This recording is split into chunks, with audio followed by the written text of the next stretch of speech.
오늘 저는 여러분과 함께 욕심과 파멸이라는 제목으로 은혜를 나누고자 합니다.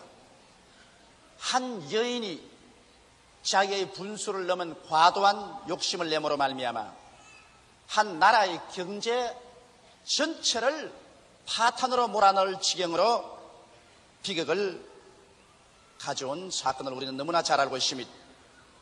또한 한 은행원이 자기의 분수를 넘어서 욕심을 부려 일확천금을 하려고 하다가 수많은 고객들에게 상처를 입히고 은행에 수십억의 손실을 입히고 은행의 공신력을 땅에 떨어뜨리게 한 사건도 우리는 잘 알고 있습니다. 또 한 외사촌 동생이 자기의 분수를 내면 탐욕과 탐심으로 말미암아 사업자금을 마련하겠다고 사촌 누나 집에 가서 도끼로서 외사촌 누나와 그 조카들을 다 쳐 죽이고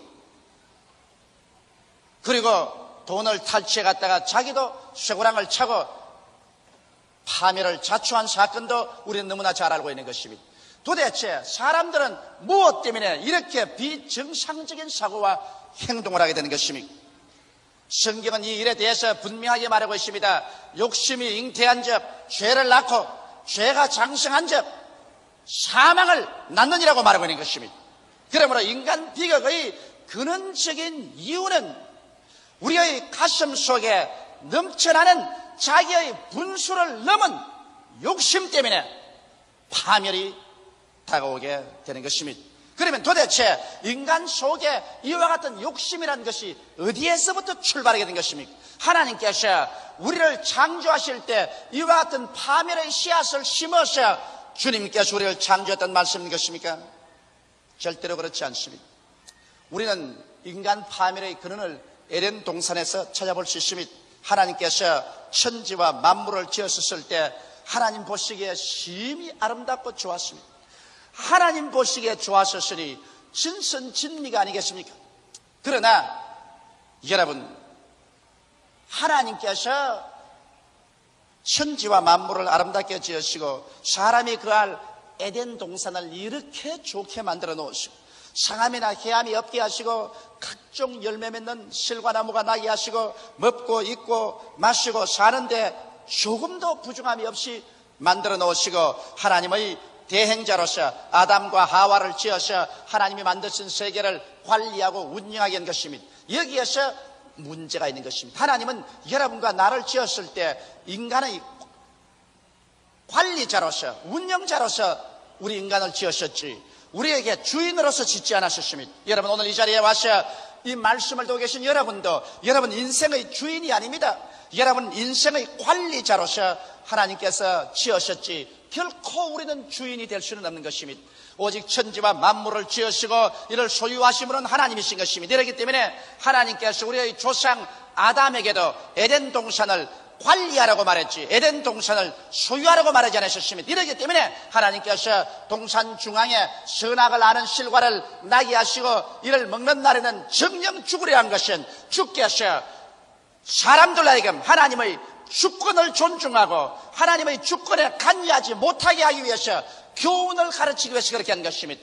에덴 동산 관리는 내 마음대로 하되 그러나 그 가운데 언제나 우리에게 명령하는 하나님이 계신다는 것을 깨닫게 하는 선악을 하는 실과나무가 있는 것입니다. 이는 하나님의 주권의 상징인 것입니다. 이것만은 손대지 말아야 됩니다.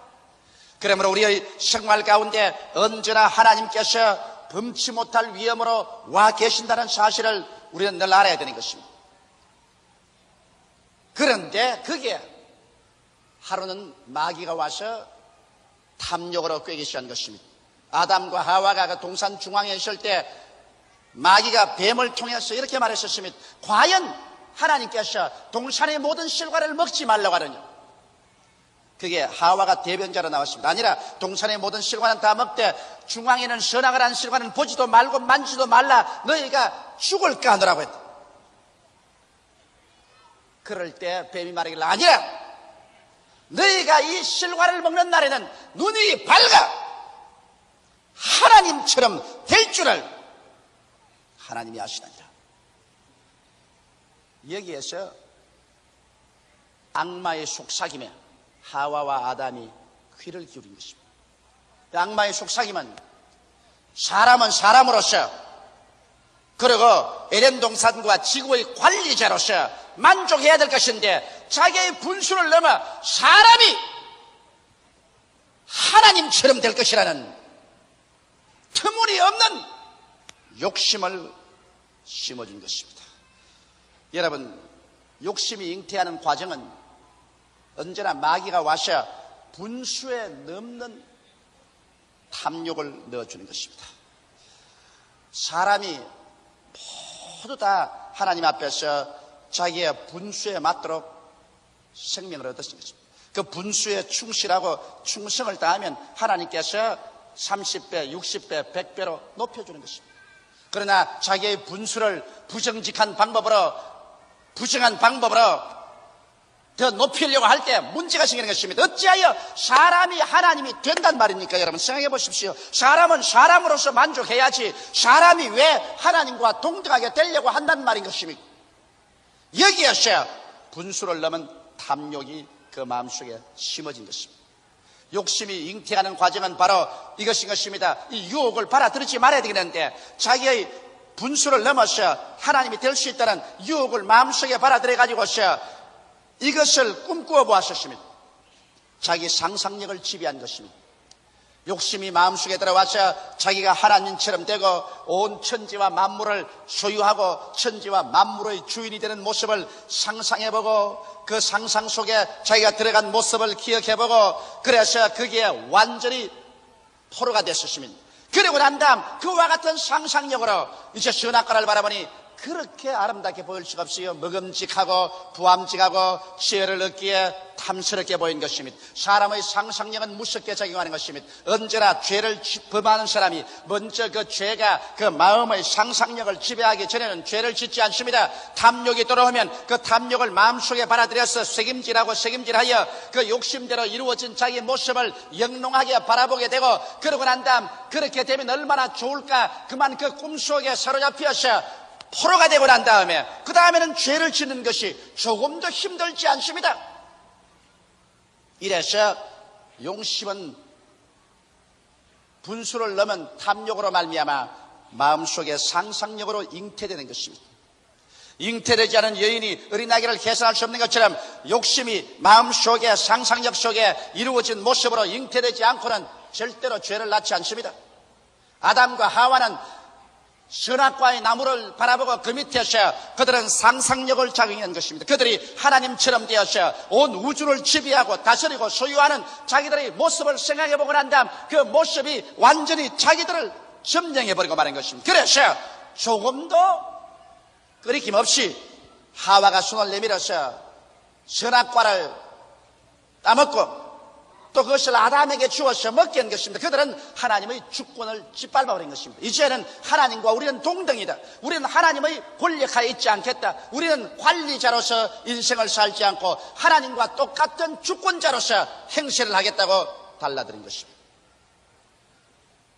그래서 이젠 죄를 낳았습니다. 죄라는 것은 빗나가는 것인데 완전히 인간으로서의 자기의 분수를 잃어버리고 빗나가게 된 것입니다. 그러나 그때만 하더라도 회개를 했으면 좋았을 것입니다. 그들이 동산 나무 뒤에 숨어 있을 때 하나님께서 와서 찾으셨습니다. 하나님께서 버릴 사람 찾지 않습니다. 심판하려면 그들을 심판해 버리시죠. 하나님께서 아담아 내가 어디 있느냐. 그때만 하더라도 그냥 뛰어나와서 하나님 팔 앞에 엎드려서 하나님이여 죽을 죄를 지었었습니다. 우리를 용서하소서. 그랬다면 욕심이 잉태해서 죄를 낳았으나 그 죄를 죽여버릴 수가 있었습니다. 그러나 죄가 장성한 즉 사망을 낳는다고, 죄가 장성하는 과정은 자기를 타당화할 때 죄가 장성합니다. 자기 죄가 옳다고 타당화하면 반드시 그로 말미암아 죄가 자라서 죽이는 것입니다. 어떻게 타당화했습니까?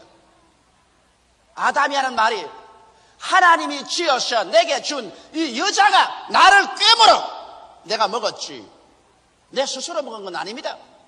그래서 그 죄를 하나님에게 전가하고 하와에게 전가했습니다. 왜? 하와도 하나님이 지어서 내게 주셨기 때문에 내가 하와의 꾀임을 통해서 이 선악과를 먹었으므로 하나님도 책임이다. 하와는 또 자기 죄를 타당했습니다. 뱀이 나를 꿰물어. 그러므로 내가 이 선악과를 먹었나요? 자기들의 죄로 고백하고 회개했으면 죄가 죽었을 것인데 그들은 죄를 짓고 난 다음에도 죄 지은 자기를 끝까지 타당화시킨 것입니다. 죄를 타당화시키면 죄가 자랍니다. 죄가 장성하면 그 다음 자동적으로 사망을 가져옵니다. 그 결과 어떻게 됐습니까? 그들이 죄를 타당한 결과로 아담과 하와가 얻은 것은 뻘거벗은 수치에 그들은 에덴에서 쫓겨나가서 하나님 앞에 설 수 없게 되었습니다.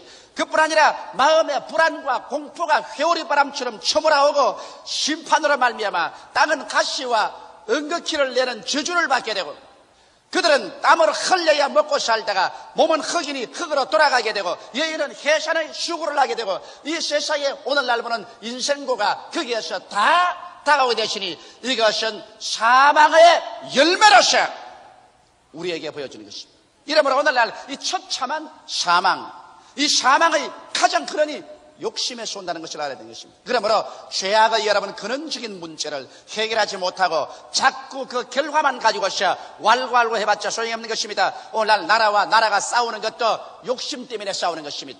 민족이 민족을 싸우는 것도 탐욕 때문에 싸우는 것입니다. 한 개인이나 가정이 파괴되는 것도 탐욕과 욕심 때문에 파괴되는 것입니다. 교회가 분열되는 것도 욕심과 파괴 때문에 분열되는 것입니다. 하나님이 정해 주신 자기의 분량과 분수를 지키게 될 때 인간은 사망을 피할 수가 있는 것입니다.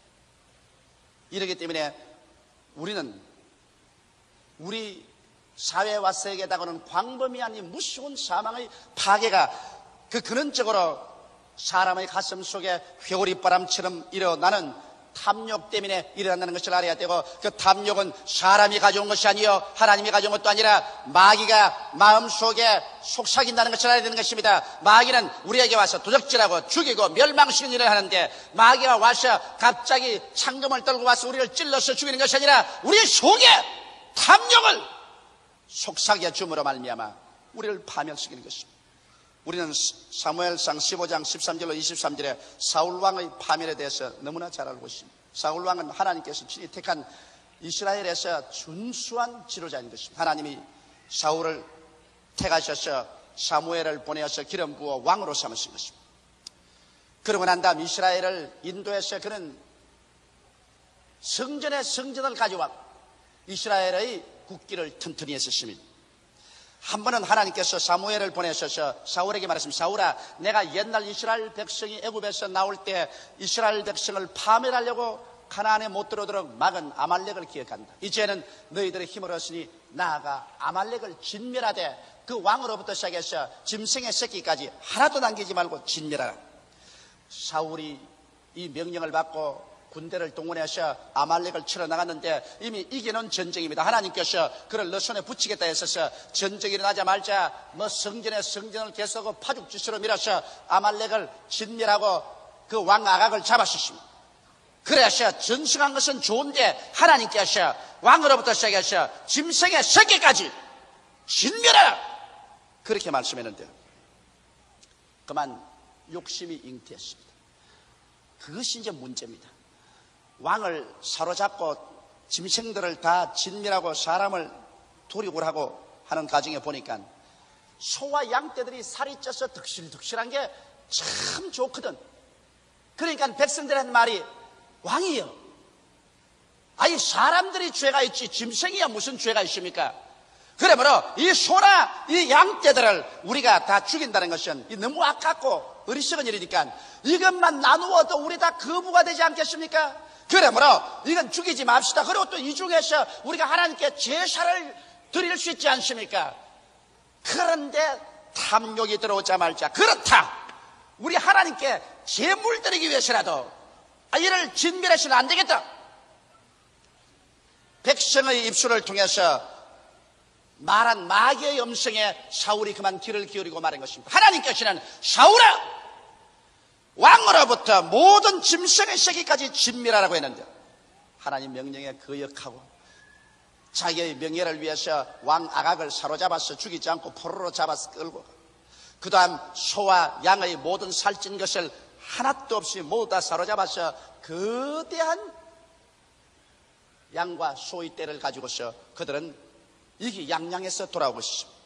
그럴 때 벌써 하나님은 사울에 대해서 완전히 분노하고 말하셨습니다. 사무엘에게 나는 사울 택해서 왕 세운 것을 후회한다. 이젠 저를 왕으로서 존속시키지 못하겠다. 왜? 욕심이 잉태해서 하나님의 명령을 거역하기 시작하는 것입니다. 그는 그의 마음속에 거대한 부자가 될 수 있다는 꿈을 꾸었습니다. 그 소와 양무리를 가지고서 얼마나 부자가 될 수 있냐. 그래서 그 마음속에 이미 하나님이 하지 말아간 것을 분수를 넘어서 자기 처신을 넘어서 부정적인 방법으로 부자가 되겠다고 결심을 하고 하나님 명령을 짓밟아 버렸습니다. 또다시 여기에 욕심이 들어오면 하나님의 권위를 짓밟아 버립니다. 하나님의 권세를 짓밟아 버립니다. 자기가 인생의 관리자라는 것을 모르고 주인의 행실을 합니다. 주인이 명령한 것을 짓밟아 버리고 자기 마음대로 함으로 말미암아 종이 주인의 행실을 하고 관리가 소유자의 행실을 합니다. 여기에서 사울은 주인 되시는 만군의 여호와 하나님 앞에서 관리자로서 순종해야 될 것인데 주인의 말을 짓밟아버리고 자기가 주인 행실을 하기 시작합니다. 죄가 잉태되었습니다. 욕심이 잉태해서 벌써 불순종의 죄를 낳았습니다. 근데 죄를 낳았는데 이것도 이제 곧장 회개를 하면 좋겠는데 사무엘이 찾아와서 왕에게 말하시는 왕이여 어찌하여 당신이 하나님의 명령을 거역하였나이까? 그때 사울이 말하기를 여호와께 영광을 돌립니다.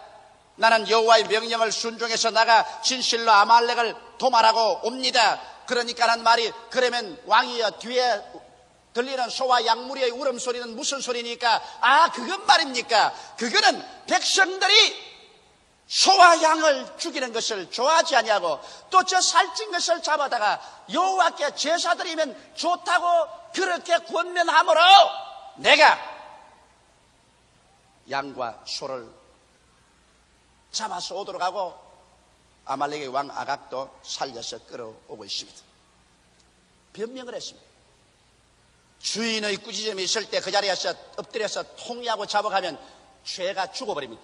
그러나 욕심이 잉태하면 죄를 낳아서 주인의 권세를 짓밟고 자기가 주인 행세를 하다가 그 다음에는 죄를 타당화하고 변명하기 시작하면 그러면 죄가 이젠 장성하여 사망을 낳습니다. 이러므로 불순종을 계속하고 불순종을 변명하지 말아야 되는 것입니다. 그러자 하나님께서는 사무엘의 입을 통해서 심판했습니다. 사무엘이 가로되 여호와께서 번제와 다른 제사를 그 목소리 순종하는 것을 좋아하심같이 좋아하시겠나이까? 순종이 제사보다 낫고 듣는 것이 수양의 기름보다 나으니 이는 거역하는 것은 사수로의 죄와 같고 완고한 것은 사신 우상의 절하는 죄와 같음이라. 왕이 여호와의 말씀을 버렸으므로 여호와께서도 왕을 버려 왕이 되지 못하게 하시나이다.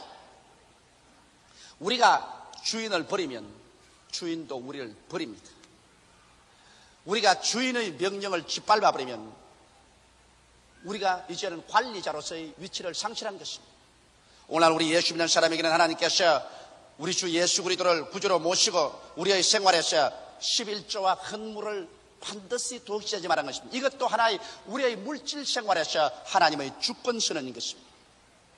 우리가 우리의 물질 생활에서 하나님의 주권을 짓밟아 버리면 이제는 우리 물질 세계 속에서 하나님이 주인이 아니고 우리가 주인입니다. 우리가 관리자의 행사를 했다면 하나님의 사업을 잘 관리해서 그 중에 11조를 하나님께 드리고 주인의 축복을 받겠지만은 우리가 이미 하나님 주인 된 것을 거부해버리고 11조와 헌물을 도둑질해버리면 이제는 관리자가 아니고 우리가 주인 행세를 하기 때문에 그때로부터 시작해서 이제는 하나님과 우리와는 종적인 관계에 있지 아니하고 횡적인 동등의 관계에 들어가기 때문에 교제는 끊어져 버리고 마는 것입니다. 이처럼 심각합니다. 우리가 11조와 헌물을 주님께 내어도 좋고 안 내어도 좋다는 이런 정도가 아닌 것입니다. 주인의 위치에 있을 것이냐 관리자의 위치에 있을 것이냐 이 중대한 문제가 하나님의 권위 속에 포함되어 있는 것입니다. 이러므로 사울 왕은 관리자로서 인생을 살지 않고 주인으로서 행세하려고 하다가 쫓겨나고 마는 것입니다. 그러므로 우리는 욕심과 파멸을 이기는 길을 어떻게 할까요? 여러분, 욕심을 넣어주는 악마의 말을 받아들이지 말아야 되는 것입니다. 악마는 와서 여러분과 나에게 우리의 분수를 넘어서 주인 행세를 하라고 하는 것입니다. 여러분, 하나님께서는 각 사람을 다 관리자로 보내신 것입니다. 로마서 12장 3절에 내게 주신 은혜로 말미암아 너희 중 각 사람에게 말하니 마땅히 생각할 그 이상의 생각을 품지 말고 오직 하나님께서 각 사람에게 나누어 주신 믿음의 분량대로 지혜롭게 생각하라. 하나님께서 조용기는 목사로 불러주시면 나는 목사 이상도 이하도 될 수 없습니다. 우리 교회 대교구장이나 교구장으로 부르셨으면 그 위치에서 하나님이 분량대로 세웠기 때문에 그 분량에서 하나님이 다른 곳으로 옮길 때까지 자기 분량을 지켜야 되는 것입니다. 우리 교회 장로님, 안수 집사님, 권사님, 또 우리의 조장, 구역장, 병신도로 부르신 여러분은 교회에서 여러분의 위치와 분량을 지켜야 되고 그 분량을 뛰어넘으려고 할 때 벌써 관리자로서 인생을 살지 않고 주인으로서 행세하려고 하다가 쫓겨나는 것입니다. 우리 인생살이에도 마찬가지인 것입니다. 우리 가정과 우리의 사업에도 하나님께서 우리에게 처음 복을 주신 대로 그 분량을 지켜서 하나님께 충성을 다하고 중심으로 주님 중심에 서서 살아나간다면 우리 하나님께서 점점 30배, 60배, 100배로 축복을 해주실 것인데 그만 자기 분량을 잃어버리고 마귀의 탐심을 갖다주는 욕심의 말을 들어가지고서 그래서 자기의 분수를 뛰어넘고 하나님 말씀을 짓밟아버리고 일어나셔 분수에 넘친 분량에 넘친 그런 일을 하려고 할 때 벌써 욕심이 잉태하고 죄를 낳고 그 다음 그 죄가 점점 장성하면 비극에 비극을 연출하는 사망을 가져오게 되는 것입니다. 이렇기 때문에 오늘 사랑하는 성도 여러분, 여러분과 나는 인생을 살아가면서 절대로 자기의 분수를 넘는 일을 하지 말아야 되는 것입니다. 마귀는 와서 여러분의 귀에 아름답게 속삭이는 것입니다. 너가 조금만 부정을 행하면, 너가 조금만 자기의 분수를 넘으면 이것보다 더 잘 살 수 있다. 그러므로 분수를 넘어라. 이래서 너희 분수를 넘고 하나님 말씀을 조금만 반역하라. 그래서 그 유혹의 욕심을 계속 듣고서 그렇게 된 자기의 모습과 상상력을 가지고 있으면 욕심이 잉태되고 그 다음에는 그 역하는 죄를 짓게 되는 것입니다. 자기의 분수를 초월해서 남의 지위를 탐하게 되고 남의 물건을 탐하게 되고 남의 생활을 탐하게 되는 것입니다. 욕심이 잉태하면 벌써 자기 분수를 넘습니다. 하나님께서는 이 일을 하라겠는데 나 이 실심이 다른 일을 하기 시작하는 것입니다. 인생은 여러분 관리자라는 것을 잊지 마십시오. 관리자의 위치를 떠나버리면 인생은 파멸합니다. 절대로 우리는 주인이 아닙니다. 천지와 만물을 지으신 하나님 그 주인 앞에 우리는 관리자로서 인생을 보내는데 여기에서 관리자로서 우리 인생을 잘 살지 못하고 주인의 명령에 거역해서 하나님의 아들 예수 그리스도를 구주로 믿으라고 하는데 믿지 않고 자기 마음대로 살면은 이 사람은 잠시 동안 내던져 놓았으나 나중에 주인께서 이 쓸모없는 자들을 끌어모아서 불과 유황으로 타는 못에 던져 영원히 불태워버리고 마는 것입니다. 왜? 주인의 명령에 불순종하는 반역도를 하나님께서 살려놓을 이가 없는 것입니다. 그건 우주의 쓰레기 더미가 되는 것입니다. 천지와 만물을 지으시는 하나님이신 것입니다.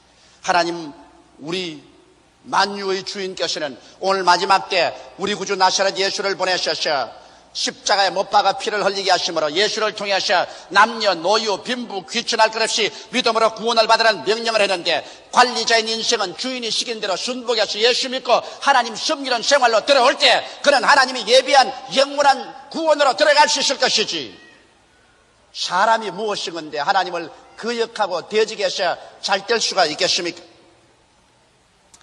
그리고 욕심이 잉태해서 죄를 내었으면 그 다음 죄를 장성케 하지 말아야 됩니다. 내가 죄인 줄 알고 죄를 지은 줄 알았으면 죄에 대해서 변명을 하면 안 됩니다. 죄를 타당화하면 안 됩니다. 죄를 죽이기 위해서는 회개해야 됩니다. 그 때문에 주님께서 회개하라! 천국이 가까웠다고 죽을 시간을 또 가는 것마다 회개하는 것은 회개만이 죄를 죽입니다.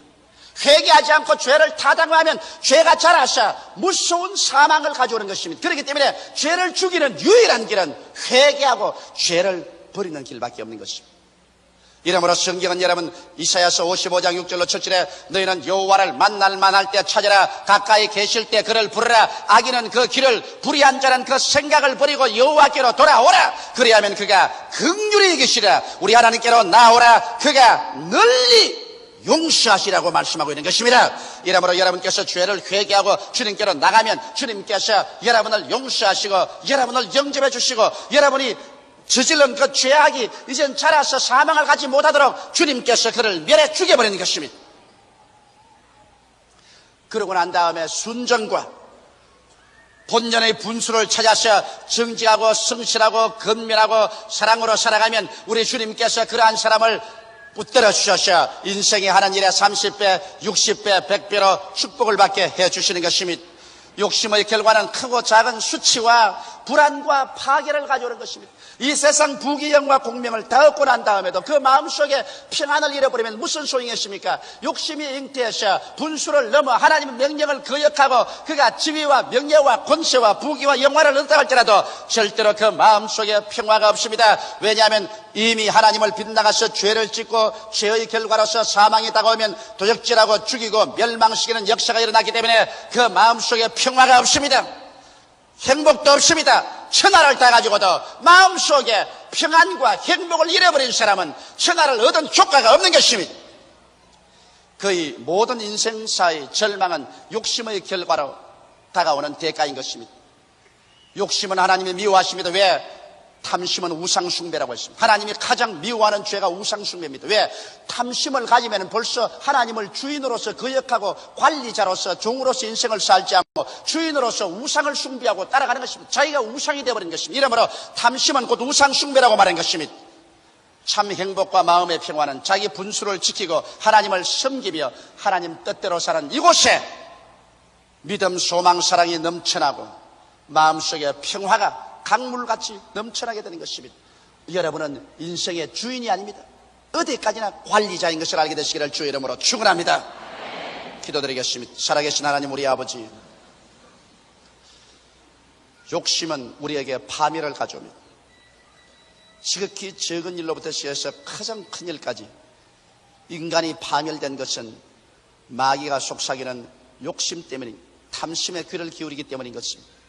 하나님 아버지, 오늘 이 시간에 우리에게 지혜를 주셔서 우리의 분수를 깨달아 알게 도와주시옵소서.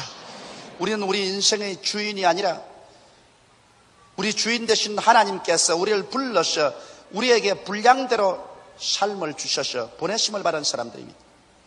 우리는 포도원의 일꾼이지 주인이 아니옵나이다. 관리자로서 인생을 살고 보내심을 받은 자로서 주인의 명령에 순종하고 살게 도와주시옵시고, 내 아버지 하나님이시여, 자기의 관리자의 위치를 뛰어넘어 주인 행세를 하기 위해서 분수를 뛰어넘은 행동을 하거나 명령을 짓밟아버리고 자기 마음대로 행하는 일이 없게 하여 주옵소서. 욕심이 잉태하면 이렇게 하나님을 거역하는 죄를 짓고 죄를 타당화하고 변명하면 자라서 처참한 사망을 낳게 되는 것이니, 우리 아버지여, 모두 다 우리 죄를 회개하고 예수께로 돌아오게 하여 주시옵시고,